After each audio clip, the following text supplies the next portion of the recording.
What's happening, CC? They still call it the White House, but that's a temporary condition too. Can you dig it, CC? To each his reach, and if I don't cop, it ain't mine to have. But I'll be reaching for you, 'cause I love you, CC. Right on.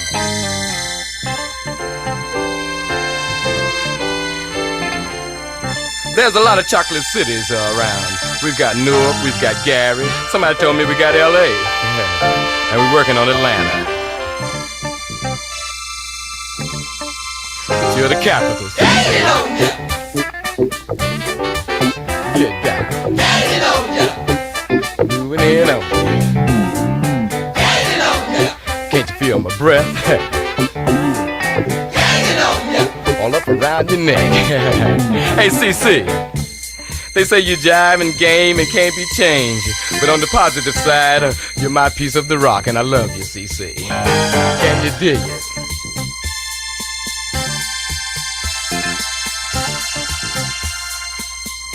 Hey, we didn't get our 40 acres and a mule, but we did get you, CC.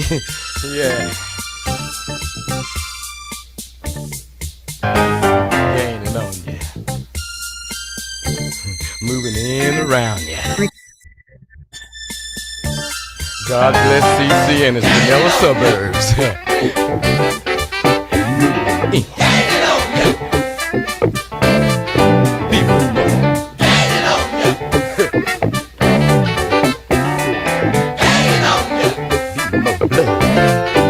What's happening, blood?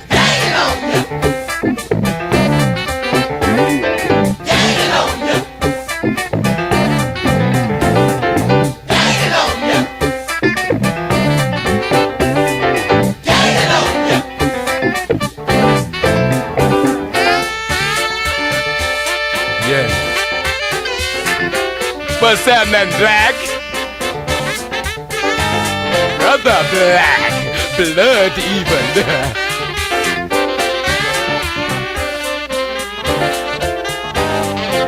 Yeah, just funny, man. Getting down.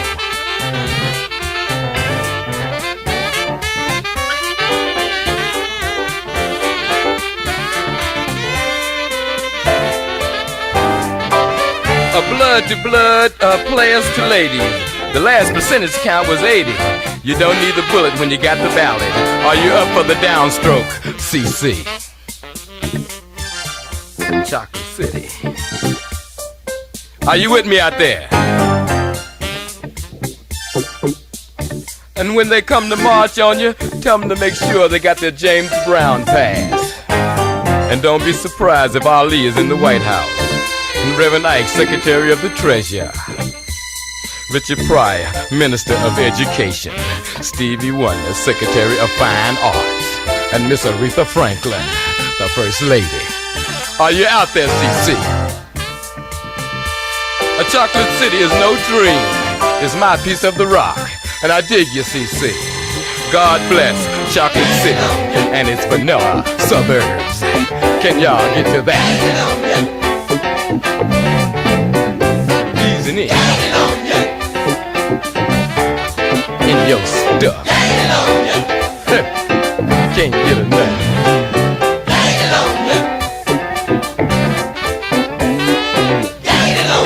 Be more fun. Be more fun. And we funky too. Right on, Chocolate City.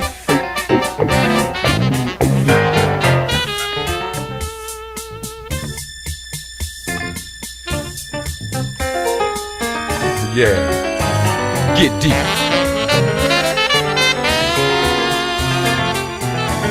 Real deep.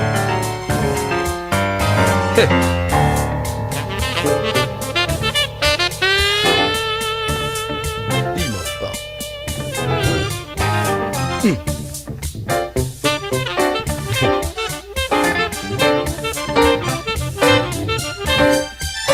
Get deep.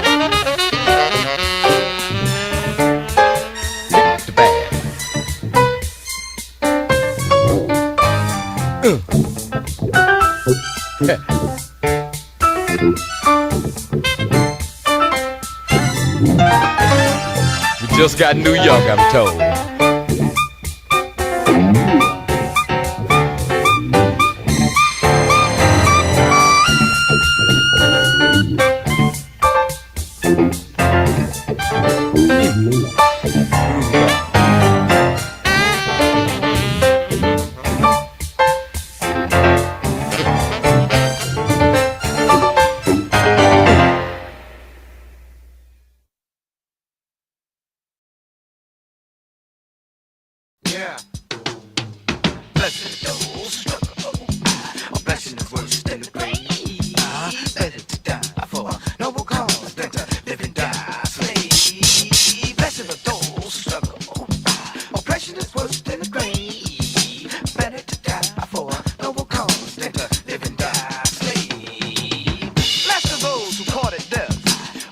offered their lives to give. Dared to rebel rather than serve, to die so that we might live. Blessed those struggle. Oppression is worse than the grave. Better to die for a noble cause than to live and die a slave. Blessed are those who took up arms and dared to face our foes. Nat Turner, V.C., Gabriel, Chinks, to mention a few names we know. Blessed are those struggle. Oppression is worse than the grave. Better to die for a noble cause than to live and die a slave. Blessed are the memories of those who were there at the Harper's Ferry raid. Strong were their hearts, noble their cause, and great was the price they paid. Blessed are those who struggle. Oppression is worse than the grave. Better to die for a noble cause than to live and die a slave. Blessed are the voices of those who stood up and cried out, let us be free. Like Douglas and Garvey and Sojourner Truth, Du Bois and Drew Ollie. Yeah, blessed are those who struggle. Oppression is worse than the grave. Better to die for a noble cause than to live and die a slave. Blessed are the giants that we have loved and lost to the bullet's sting. Like Malcolm and Medgar and the Panthers who fell and Martin Luther King. Blessed are those who struggle. Oppression is worse than the grave.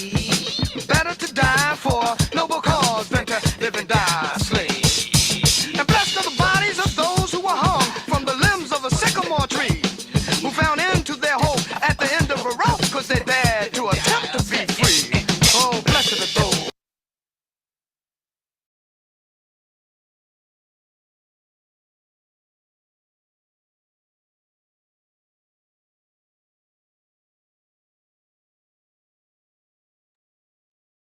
Greetings, Aquaba. Hello. We hope that you are well. Hope that you are meeting your highest level of mental, physical, and spiritual strength. And we are so happy that you are here to join us for this week's episode of Our Ancestors' Voices, a weekly program sponsored by the All African People's Revolutionary Party. Who else? And we are glad that you're here. Today's topic: August is the month that we're in, and that, of course, means commemorating the annual institution of Black August, which we do. So we are talking today about the August 21st, 1970 Marin County Courthouse shootout here in California, where we are, which was one of the main incidents that sparked the Black August commemoration, annual commemoration. So we're going to break down some known components of the Marin County shootout and some components that are not well known, to give you a perspective of what happened that day, why it happened, and what it means for us today. And so we give thanks and honor to the indigenous people of the Western Hemisphere, of course, the rightful caretakers of these lands, who continue their just and righteous struggle to regain their self-determination. And, this is the age of disinformation, right? Disinformation is, I'm not somebody that follows celebrities, but I saw something that the actor Denzel Washington said that really resonated with me. He was asked in an interview, what's the difference between when he first came up acting in the late 70s, early 80s, and today, what's the main difference? And he said, well, the main difference is when I started doing what I do, and everybody that did what they did, you have to be good at it to get recognition. And he talked about now today, you don't have to be good at all. You just have to be loud. You just have to be able to dominate the discussion, even though what you're dominating with is nonsense. And I thought about that, and it made perfect sense to me because, if you scroll through social media, like, you'll find all these people bragging about being ignorant. I don't read no books. Books are for like, you should never brag about being ignorant, but yet this is where we are. So on the result of that is, base things that should be basic, common knowledge and principle, like the Americas belonging to the indigenous people is today, like there's a question. It's like there's some sort of dispute about that. So it's important to counteract that by always acknowledging, like, this is the land of the indigenous people, the real indigenous people, not confused Africans, not colonial minded Europeans, but the real indigenous people of the Western Hemisphere. This is their land. So it's important. We will always say that, and we will always engage in practices designed to promote that necessary truth. And of course, we honor our African ancestors, and we were saddened here in Sacramento, where I live, to learn of the recent passing of our good brother, Minister Imhotep Al-Kabalan, who has been the longtime minister of the Wosei Community Church here in Sacramento. I've known him for 40 years, and we had a good friendship and mutual respect. And just sorry to hear, one of the things that I respect more than anything is consistency, because, people can run their mouths, but I evaluate things based on consistency. Can you be relied upon to carry out the work that you say is important work that needs to take place? And, I remember back in the 80s when, in this particular city, in terms of radical African nationalist politics, it was pretty much the All African People's Revolutionary Party. And we were youngsters just getting our feet wet in the struggle, in the Nation of Islam, and then the Wosei Community Church through Brother Imhotep, who, if I remember correctly, had existed in Oakland, California, came up from Oakland, California, where the Wosei Community Church started here in California, and he started a branch here in Sacramento, and held it down all these years and was consistent. And, back in the day when people, didn't really too much want to mess with the APRP because we were just considered too radical and too insane. Like, we could always depend on the Wosei Community Church to support our events. We could always depend on them allowing us to use their building for events. We always could do that. In fact, I remember we had, when Kwame Ture passed away in November of 1998, it was the Wosei Community Church here in Sacramento that allowed us to use their facility, and we had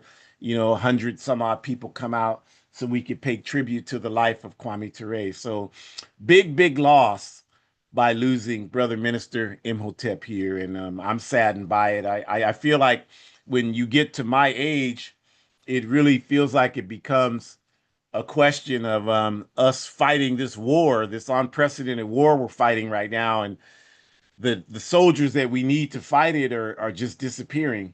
And it's a very alienating feeling for someone like myself. And the only light at the end of the tunnel is that we have youth that we can bring into this struggle, help guide in this struggle, and help prepare them to take it over. So that's how I'm looking at the passing of my good brother, Minister Imhotep here. That this is I'm sure what he would agree with is that we just have to ratchet up the work, get more of our people engaged, more of our people involved, more of our people committed. So we are, without question, committed to doing that to the absolute best of our ability. And just to give introductions for the day, as we want to dedicate this program today to Brother Minister Imhotep Al-Kabalan.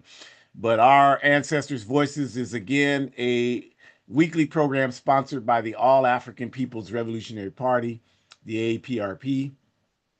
And the APRP is a revolutionary, independent, mass Pan-African political party that is based in Africa. And, that's just what I'm thinking about, like I'm saying to you all, because, I remember back in the day, nobody, at least in this city, it's 1 million people in this metropolitan area that I live in, over 1 million, like 1,000,001 in this metropolitan area. And back in those days, nobody was, the only people talking about Africa were the APRP and the Wosei Community Church. And, it's the biggest crime is to be ungrateful. So we are forever grateful, even though, we didn't have the same, they practice and believe in the Kemetic philosophy of Ma'at, which is a beautiful thing. That's not the same as what we do in the APRP. We believe in the ideology of Nkrumahism, Touré-ism, Cabralism, and the revolutionary African personality. And so we have different approaches, but like Malcolm X said when he was uh, compared to Dr. Martin Luther King, he said we have different approaches. We're trying to achieve the same thing. We just have different ways of getting at it. So the APRP for us, it's building this mass independent revolutionary political party that is based in Africa. We see Africa as the national home for all people of African descent, wherever we are in the world.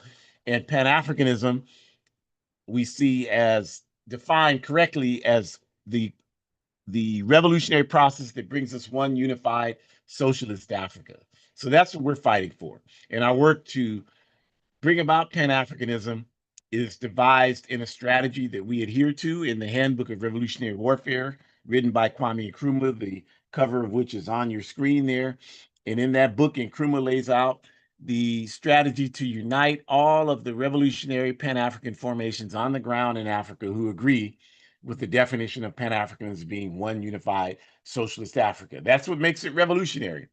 In other words, we're not uniting with Umar Johnson, who says he's a Pan Africanist, but yet is pro capitalist, pro patriarchy, pro homophobia.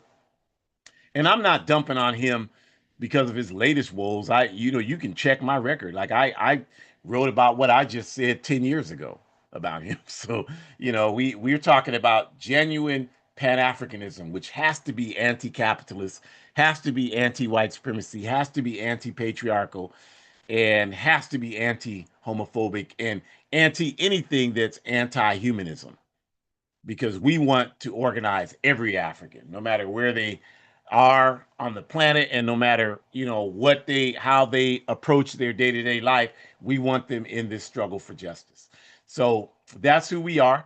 And this program, Our Ancestors' Voices, is hosted each week by myself and Jamu, and the newly anointed Dr. Shakura Umi finished her studies and working to educate our youth at the university. So to get us started, I will turn it over to Shakura.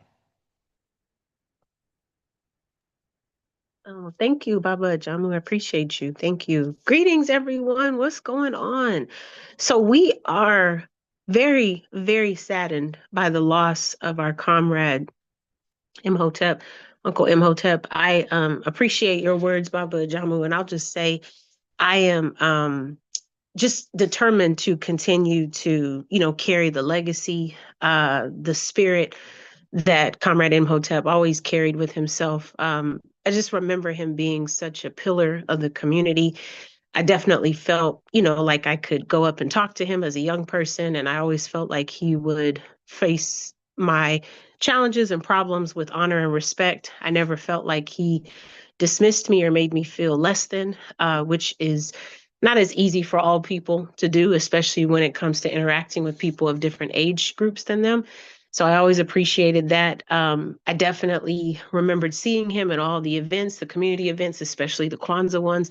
And I really appreciate the kind of work that he did behind the scenes that I may not even know of, to make sure that people like Africans, but visiting Sacramento or even in Sacramento, just had a space where they could feel like they belonged. The kind of intention and the labor that goes into making sure that those kind of spaces are cultivated and replicated. I am so thankful to you, Comrade Imhotep.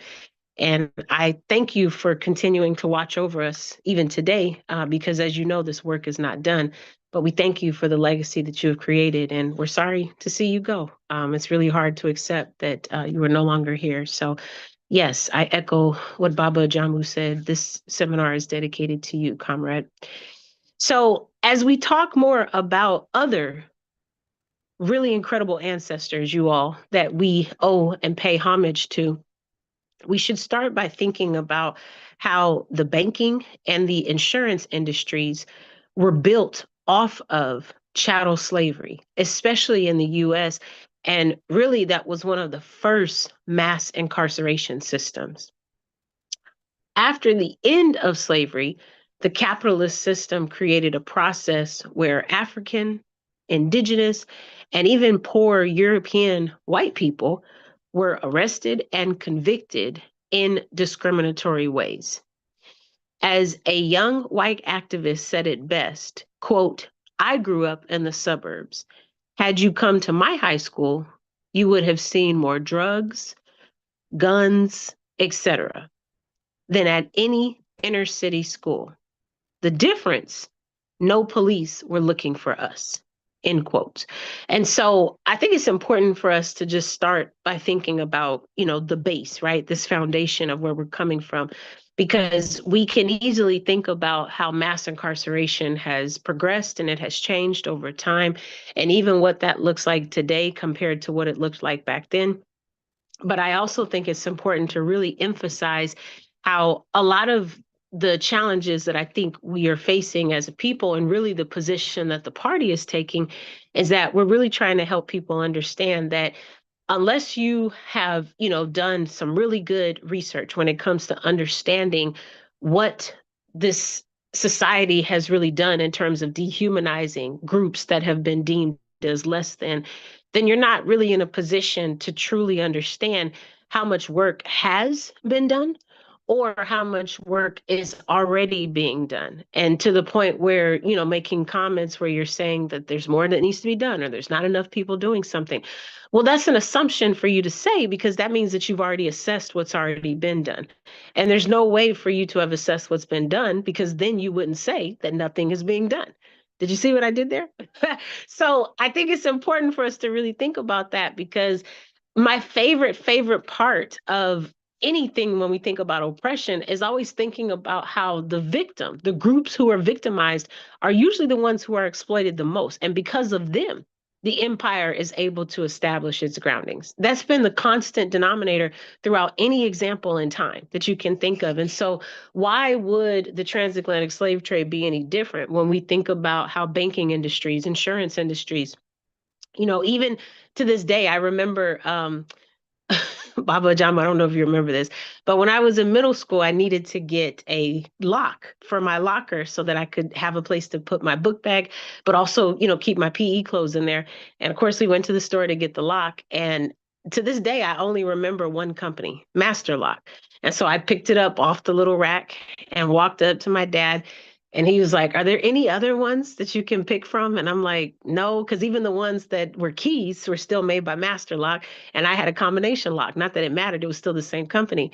And I was like, no. And then he took that opportunity to explain to me the background of Master Lock. And to this day, I still remember that. But also, I did some more research when I was writing my dissertation, and I discovered that not only were they responsible for creating the slave shackles, but they were one of the few companies that still had as much investment when it came to endorsing and manifesting and managing slavery compared to it ending, like the insurance companies, Aetna, and like the banking industries and other things like that. And so it's just really important for us to know our background. If you don't know the background, if you don't know the stories, if you don't know that Master was one of the first companies, Master Lock, to make the shackles, right? If you don't know that, then you're not going to understand why even, 50 some odd years later, 500 plus years later, the great granddaughter, Shukura, needs to pick up a lock. And even then, her dad is trying to educate her to see, is there any way that we don't have to support this company even today, right? Because of all the exploitation and the harm that they have done to our ancestors.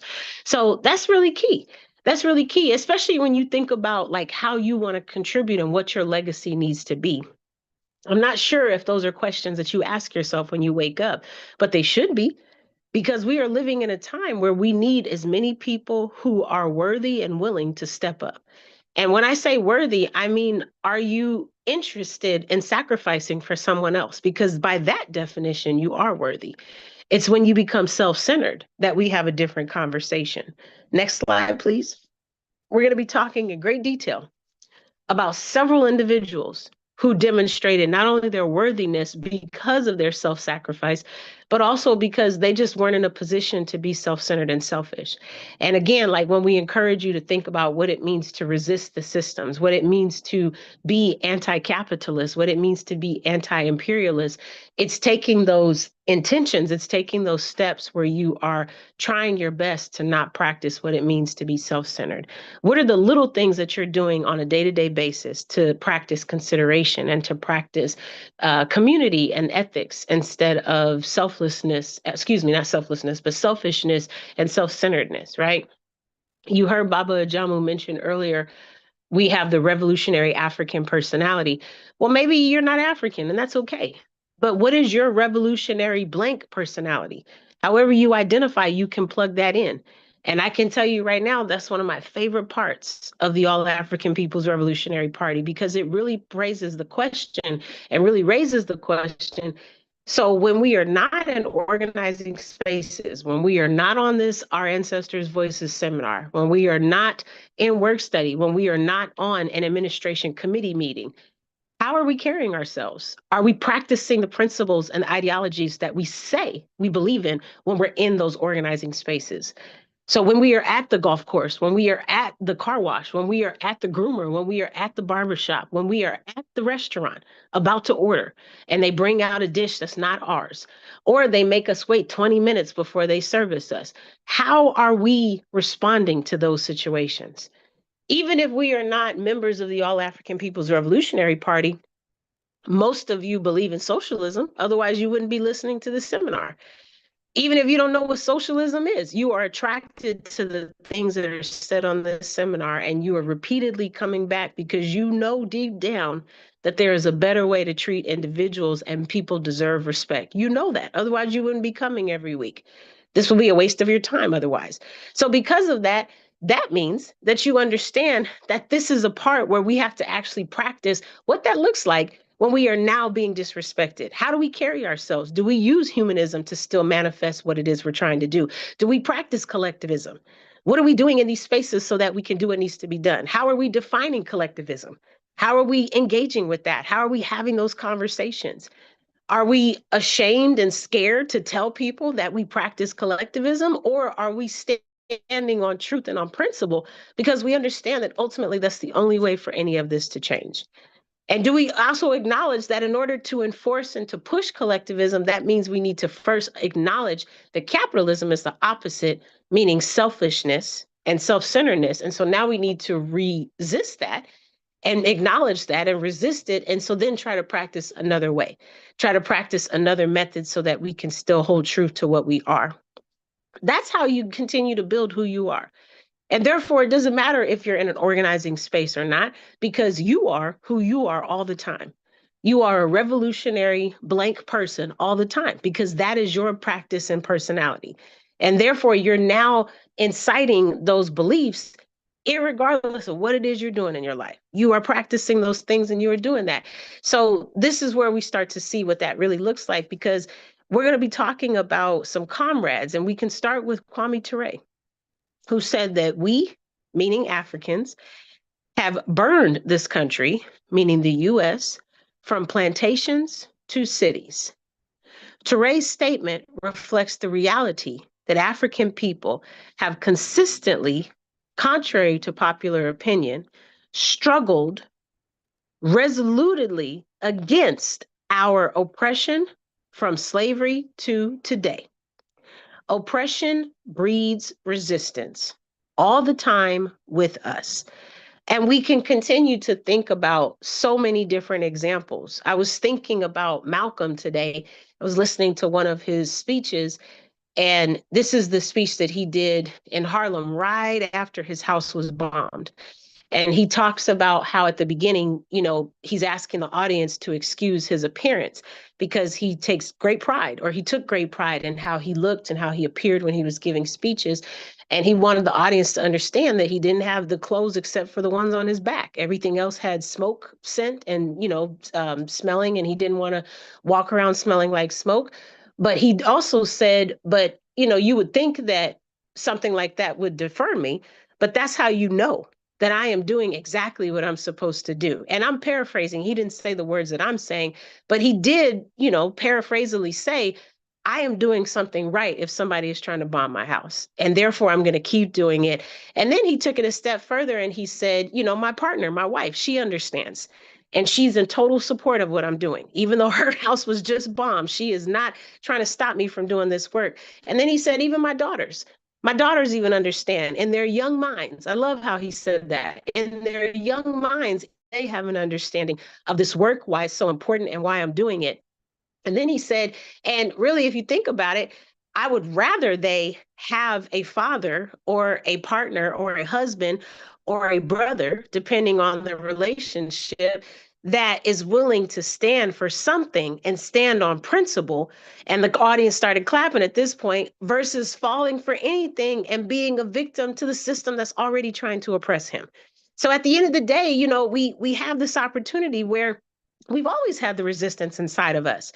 And if you are not sure if it still lives inside of you, then you should ask yourself, what is something that is really, really positively impacting you in a way where it is making you think twice about the decisions that you're making? Is it the environment? Is it somebody's marginalized rights that are being violated?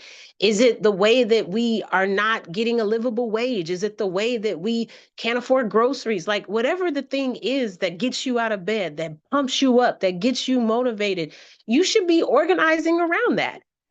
You should be organizing around that. If you are a student and you're sick of paying the high tuition, you should organize around that. If you are in a position where you don't think that the barber should be able to get 50% of the pay, whatever, like, you should be organizing around that.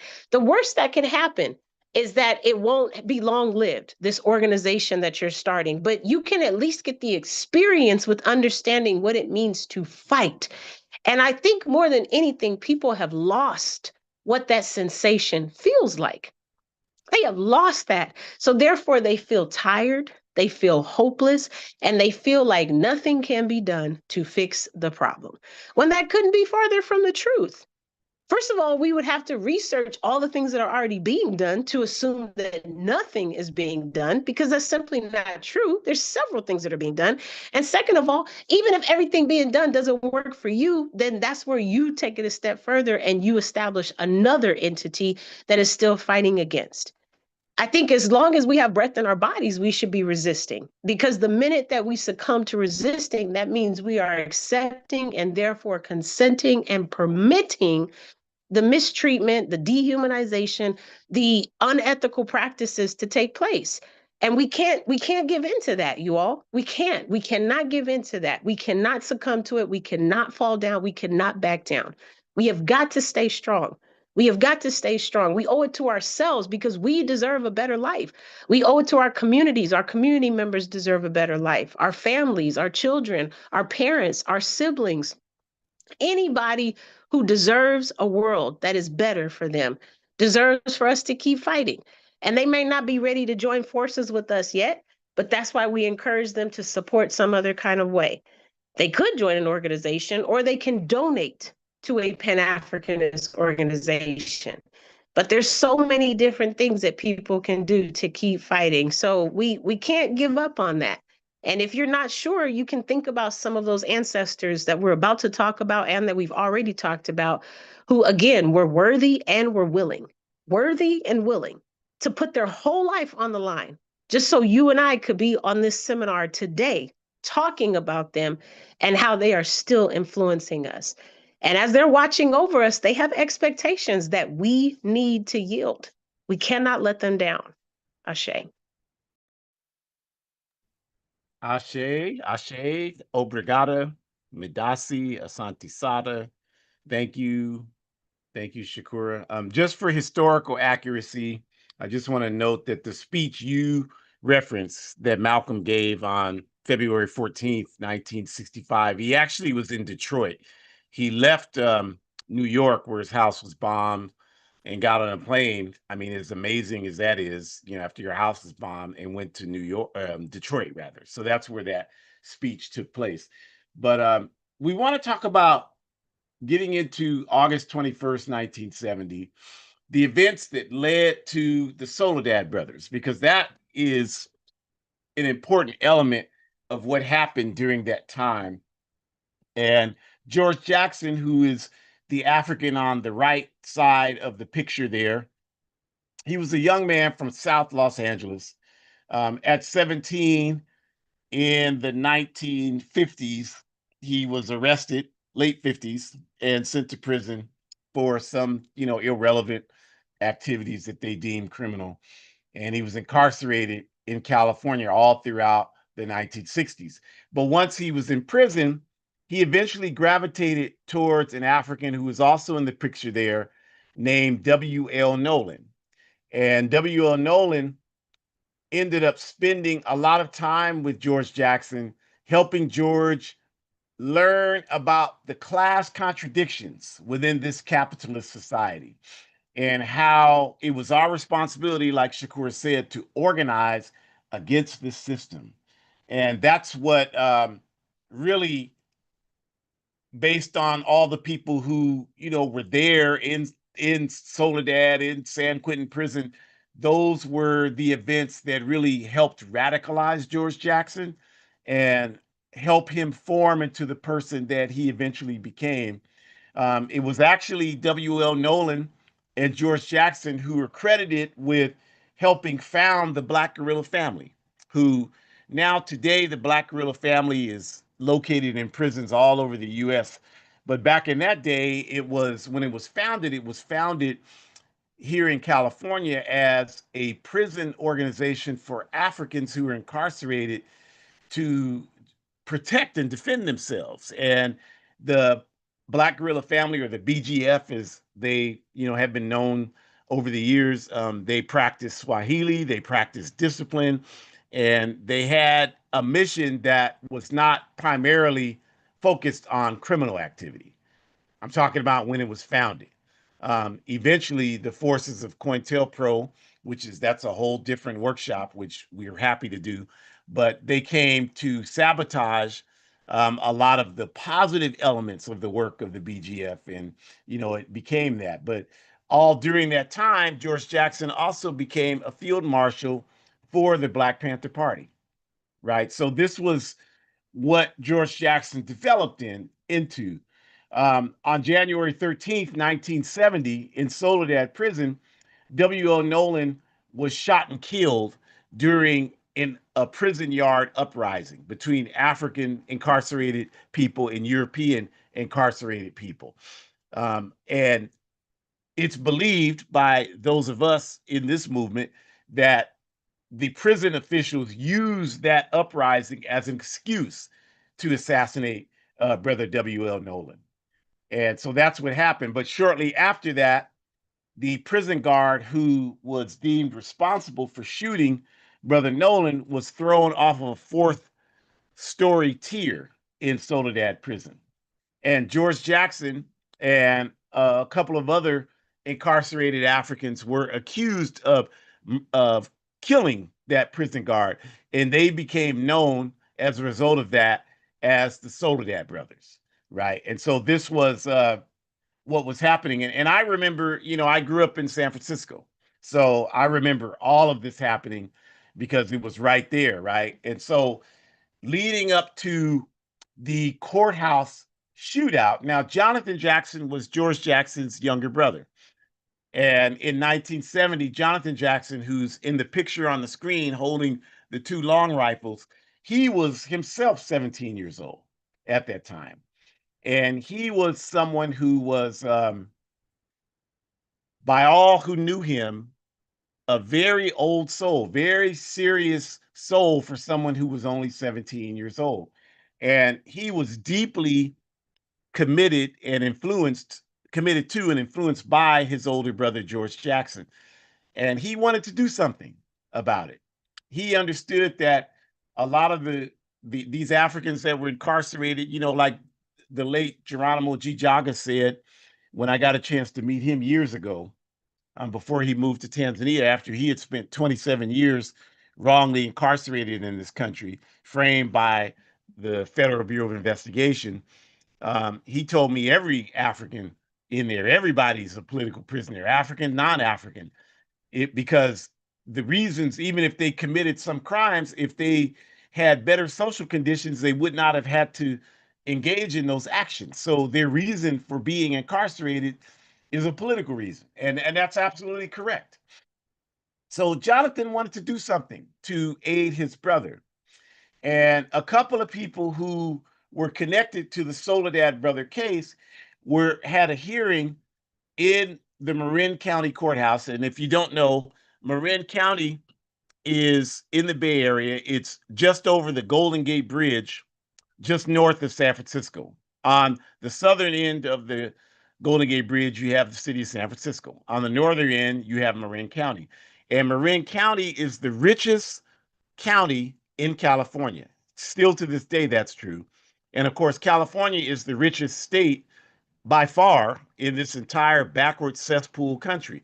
So that gives you an idea of what the atmosphere is in Marin County. I remember when I was in high school, I drove over there with some friends to Marin County and ended up in handcuffs just for driving around. They were not trying to have no African youth driving around Marin County. So we learned that lesson the hard way. But Johnathan wanted to do something to protect and defend his older brother, as well as the other Africans who were being persecuted behind this Soledad Brothers situation. So he worked to develop a plan around helping to free some of the comrades who were at that hearing on August 21st, 1970, in the Marin County Courthouse.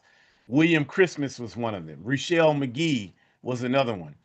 And that was what Johnathan wanted to do. Now, this one of the stories is that the guns that he's holding were registered to Angela Davis. And this whole incident here of the Marin County Courthouse, as well as the murder of George Jackson a year later, August 31st, 1971, these two events are the reason you even know the name Angela Davis, right? But that's another topic. But making the point that Johnathan had a plan to try to first liberate these Africans who were in this hearing. His brother was not a part of this hearing on August 21st, but the plan was to get these Africans out and then to stage some additional actions designed to try to liberate George Jackson, as well as others, right? That's what they wanted to do. Now, for those who are deep in the movement, there's a lot of intrigue that most people who aren't involved in the movement don't know, right?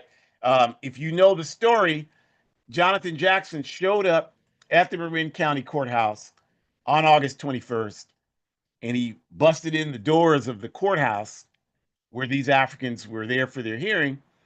And all the witnesses said with those guns, he just stood there and looked around, like the way someone would look around when they expected someone else to be there and that someone else was not there. And then eventually, this 17-year-old brave young man, realizing that whatever was going to happen was just going to have to be on him, he said, "Ladies and gentlemen, we're taking over." And that's when he provided arms to William Christmas and the other Africans there, and they took over the courtroom. The European man in the picture is Judge Haley, who, they took hostage, as well as the district attorney standing behind him and some of the jurors, and they went out.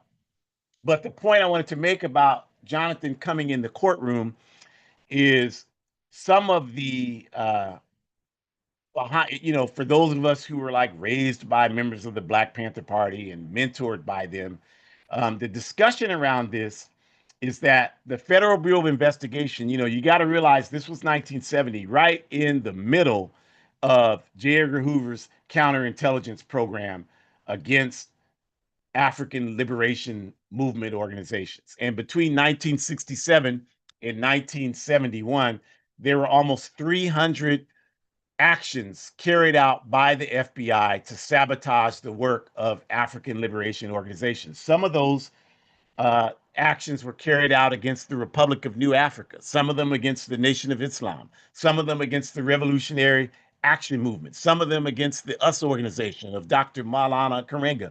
But about 80% of those almost 300 actions were carried out against the Black Panther Party in that 4-year period.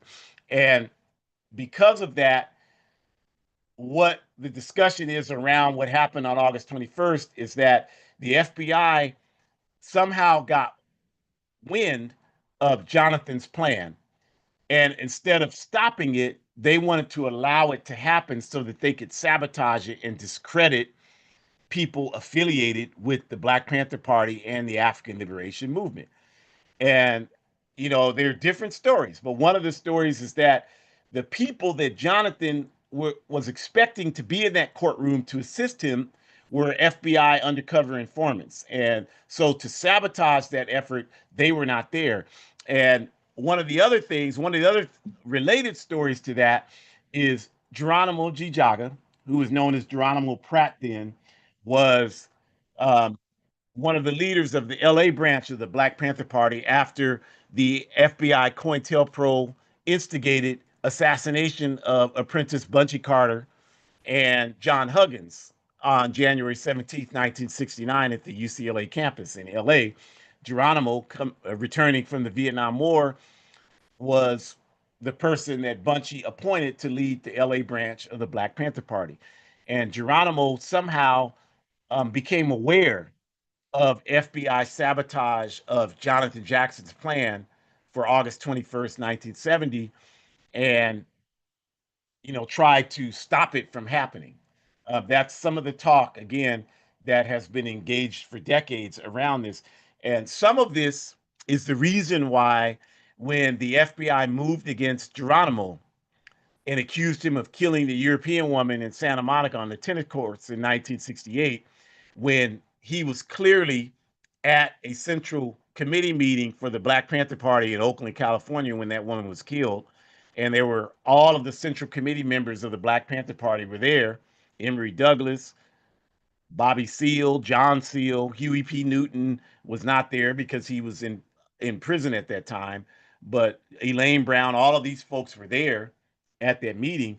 But Huey P. Newton, who was getting letters from the FBI telling him that he could not trust Geronimo G. Jaga Pratt because he was an FBI informant, had allegedly instructed the Central Committee members to not say anything about Geronimo being at that Central Committee meeting at the time that white woman was killed in Santa Monica. And this, of course, led to Geronimo being arrested, convicted, and serving 27 years, based solely on the testimony of another FBI informant by the name of Julio Butler, who claimed that Geronimo bragged to him that he had killed this woman, which of course none of this ever happened. But I'm just telling you this because these are some of the mechanisms of how this government sabotaged our movement.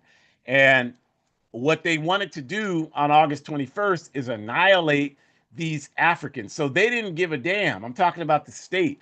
They didn't give a damn about Judge Haley, the district attorney, the white jurors. They got in a van with those Europeans, and the police opened fire, riddling the van with bullets, killing Johnathan Jackson, killing William Christmas, killing Judge Haley, and permanently disabling the district attorney and injuring some of the jurors who were there. And so there were 4 people killed overall. And this is what happened on the August 21st, 1970 shootout. And Rochelle McGee was, of course, reapprehended and went on to become probably the longest held person, not even just quote unquote political prisoner, but person, period, in California. 50 years before he, eventually made his physical transition in 2023. But 50 years in prison, over 50 years from that time, Rochelle McGee. So, these are the unfortunate events. And as a young man, again, growing up in San Francisco, I remember this shootout. I remember it like it was yesterday. I remember it on television. I remember seeing the shotgun taped to the European judge's head. Because back in those days, when these types of things would happen, these television stations would broadcast it live. They would never do that today because they don't want you to be inspired by people standing up.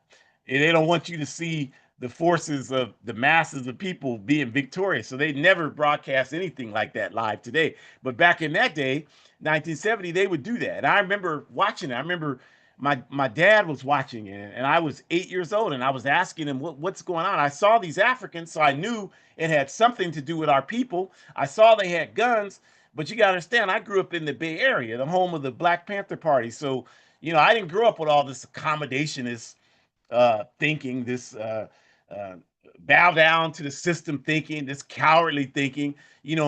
For me growing up, seeing Africans with guns challenging the system, that was a rational and normal way of life. It was that way for me then, and it's that way for me now. So I asked my dad, like, well, what's going on? And he said, well, he said, those are some of our people. And my dad was a man of very few words. You know, Shakura, that's her grandfather, so she knows that. But all he said was, it's some of our people standing up for our rights, son. And I just sat there and watched. He didn't explain it to me because my father didn't do that. But years later, as I learned about it, I was able to get a much better, I believe, understanding of it and what it meant. And for that reason, I think that this explains to me why this event really began to crystallize people's understanding and respect for uh, George Jackson, Johnathan Jackson, and the developing legacy of Black August. And as I mentioned, a year later, on August 31st, 1971, in San Quentin, uh, they accused George Jackson of trying to climb over a 20-foot wall. Now, George Jackson was a phenomenal man, did 1,000 push-ups a day. You know, I struggle. I do 130 push-ups a day. I'm trying to build up to that. I'm 63 years old, but I'm doing the best I can do. But doing 1,000 push-ups a day, but I don't think he could have scaled a 20-foot wall. And I remember again as a child, one of the charges they had against Angela Davis is they accused her of sneaking the gun into the prison that they said George Jackson allegedly had. And they said that she hid the gun in the handgun in her afro. And I remember hearing them say that. I heard them say that on the news myself as a young child. And I remember thinking these white folks are crazy because there's no African that has an afro that thick that they could hold a gun as heavy as a handgun is in the hair. But this is what they were saying on television then. And that, they had to kill George Jackson because he had this gun and he was trying to leap over this 20-foot wall. And so he was shot in the back. He was assassinated. And his murder was consequential because, like Fred Hampton said, you can kill the revolutionary, but you can't kill the revolution. And so, despite the fact Johnathan and other comrades were unsuccessful in 1970, August of 1970, and that George Jackson was executed a year later on August 31st, 1971, these events spotlighted the necessity to organize resistance against the system and to be unafraid. This 17-year-old young man and this 29-year-old young man a year later helped us see the necessity to be unafraid, to challenge the system despite the circumstances that we were dealing with. And these events, of course, helped trigger the Attica uprising in New York just in September of 1971, where the picture there demonstrates where incarcerated persons from all nationalities, Puerto Ricanos, Europeans, Africans, Asians, united against the prison there in Attica for better prison conditions, and did that, indicated they were inspired by the example of George and Johnathan Jackson.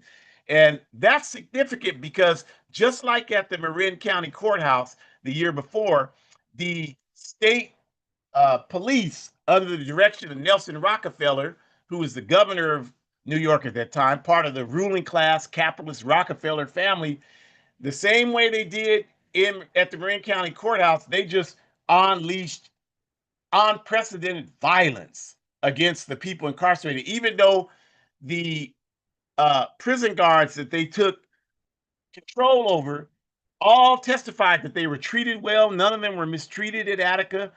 A lot of them were injured by the police engaging in wholesale violence against the uprising. But this, of course, did more to further escalate the prison rights movement. And, Black August, of course, is a big part of that.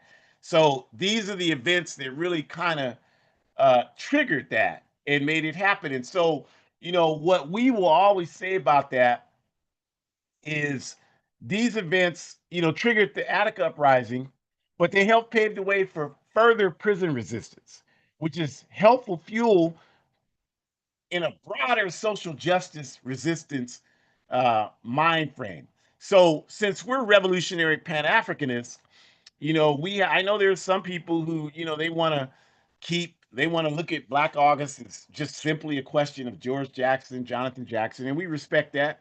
You know, um, I've spent my entire life studying the events of those folks, reading everything I can get my hands on. I have nothing but respect for their contribution. But as revolutionary Pan Africanists, we also have the responsibility to provide as proper context as we can to our struggle for liberation.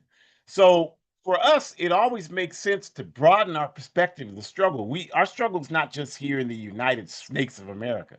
Our problem didn't start in the United Snakes of America, so it can never be solved just in the United Snakes of America. No people anywhere in history have made progress disconnecting themselves from their history and their culture. We are African people here. I know there are a number of us who are confused about that. And the reason why those of you who deny your African identity have zero credibility with me is because I haven't met a single one of you who has even a uh, small inch of knowledge about Africa's political history. Know nothing about it. Know nothing about colonialism. Saying ignorant things to me like, well, the Africans never helped us when we were kidnapped, not understanding that Africa was under attack. So while they kidnapped you, they were colonizing all over Africa, controlling us the same violent way that they controlled our ancestors who came over here in the transatlantic slave trade. But you don't know anything about that. You don't know anything about all the resistance. These people saying ignorant things like, I'm not my ancestors. Who the hell? No other people make a dumbass statement like that. I'm not my ancestor. That's all you are, is your ancestors. If you have any sense of resistance, that's because of your ancestors, because our ancestors always resisted. Like Kwame Ture said, from plantations to cities, we've burned this country. We have always resisted. We resisted in Africa, all throughout Africa. If you don't know about it, you got work to do. You should learn about the all of the resistance struggles that happened against colonialism and the transatlantic slave trade along the central coast, the Kikongo region in Africa. You should know about the Labodi people in Accra, Ghana, and how they resisted the British so strongly the British left them alone. You should understand about the resistance from Nzinga for 40 years against the Portuguese. You should know about all of that.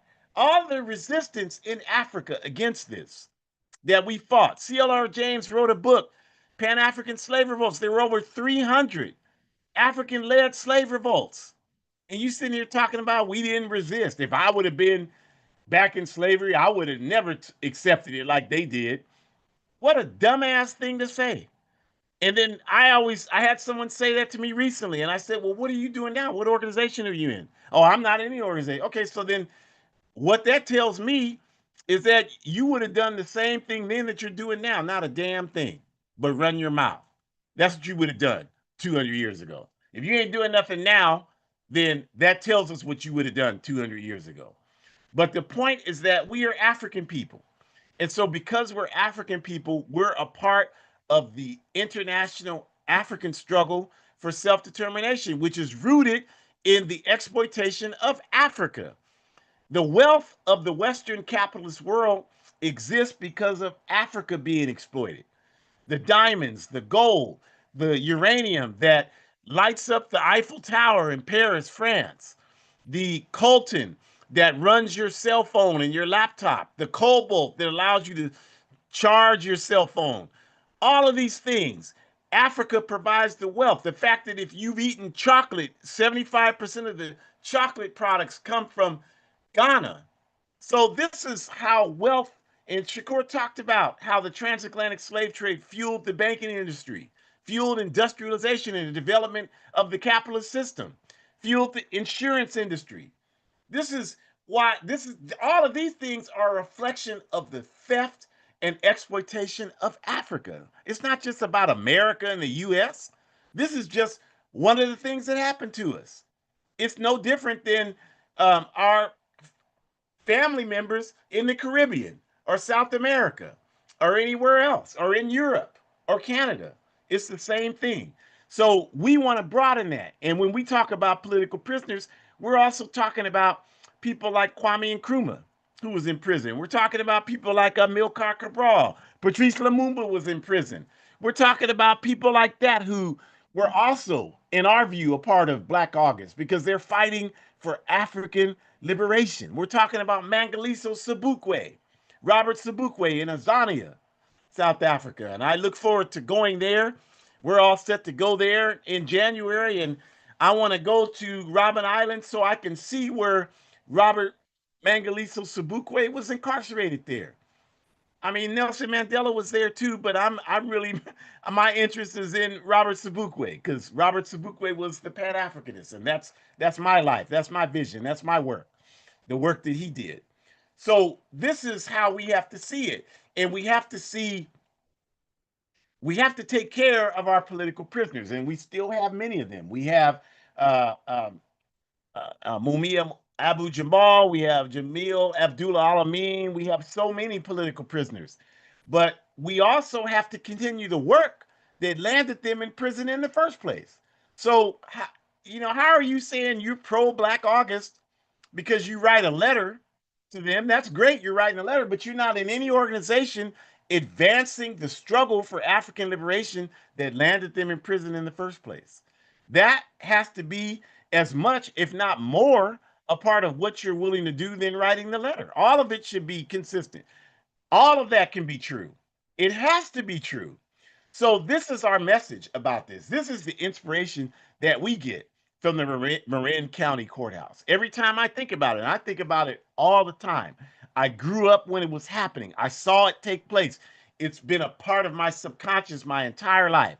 And it was one of the first things that awakened me, and I think about it all the time. And I always think about how I can make my best contribution to contribute to the sacrifices that 17-year-old Johnathan Jackson made, that 29-year-old George Jackson made, that Mumia Abu Jamal has made in prison all these years, Jamil Abdullah Alameen made, Sundiata Akoli, all the years he was there, Mutulu Shakur, all the years that he was there, right? All of these folks, Russell Maroon Schultz, all the years that he was there. All of these folks, our sister Asada Shakur, who I had the honor to meet when I was in Cuba, Marilyn Buck, who was helpful in helping her escape, Sekou Odinga, all of these Africans and non-Africans who engaged in the liberation struggle. We have to be thinking about how we can continue their work. And all those people I named, for the most part, most of them, except one or two of them, I met in person and did work with. And that's what they told me. Continue the work. So if you want to honor them, continue to work, you all. And we want to thank you for joining us today.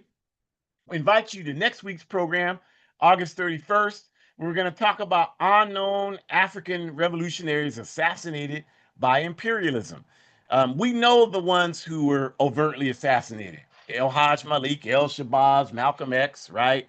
Patrice Lumumba in the Congo, Amilcar Cabral in Guinea-Bissau, Thomas Sankara in Burkina Faso, Fred Hampton, Black Panther Party. We know them. But what about some of the other people we lost who supposedly died from disease suddenly, like Frantz Fanon or Kwame Nkrumah or Sekou Touré, who suddenly developed heart issues, right? Or Kwame Touré. What about them? Like maybe they were also assassinated. So we're going to share what information we have on that with you next week. So you want to be here for that very important program. The QR code, the red and white one in the upper left-hand corner, talks about all of the programs of the All African People's Revolutionary Party, these online programs. This is just one of them. We have several of them. So scan that one and check it out.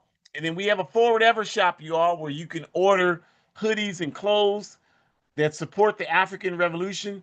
So we want to ask you to go there and buy clothes and go to Hood Communist. It's a revolutionary Pan-African blog.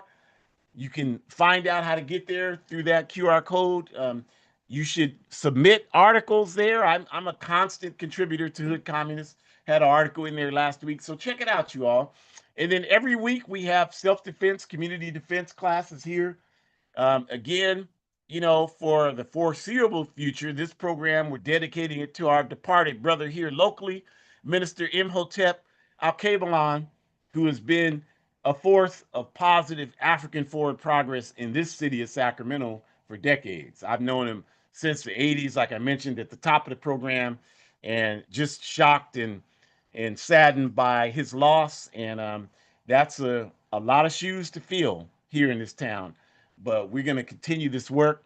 So we do our self-defense classes every Thursday, 2775 Cottage Way, Unit 15 here in Sacramento, 6 to 8 p.m. All are welcome. We do brief political education, and then we get down with martial arts training. So come through. It's a community effort. If you don't live here, tell somebody you know that is here. If you're here on a Thursday night, then come on through. Join the All African People's Revolutionary Party through aaprp-intl.org. Get connected. And in the bottom right, the white and black QR code, you can become a monthly sponsor as much as you can to our work in the Sahel region in Africa, our work for the All African People's Revolutionary Party in Burkina Faso and Niger. We're buying revolutionary literature so we can create revolutionaries to bring about Pan-Africanism. So become a monthly sponsor and help out with that. And then buy my book, A Guide for Organizing Defense Against White Supremacist, Patriarchal, and Fascist Violence, A Guide for Organizing Defense Against White Supremacist, Patriarchal, and Fascist Violence. Unfortunately, it's only available on Amazon. We use the Master's tools. Don't go to Chevron and put gas in your car and then criticize us for using the Master's tools to liberate our people. We'll use the tool. The book is going all over the world. 100% of the proceeds go towards the anti-fascist work we do here. Like I buy pads for our self-defense classes. So buy the book. It's only $8, and it's a great book in terms of how to organize our people. So thank you for joining us. Enjoy the rest of your day. Forward ever, backwards never.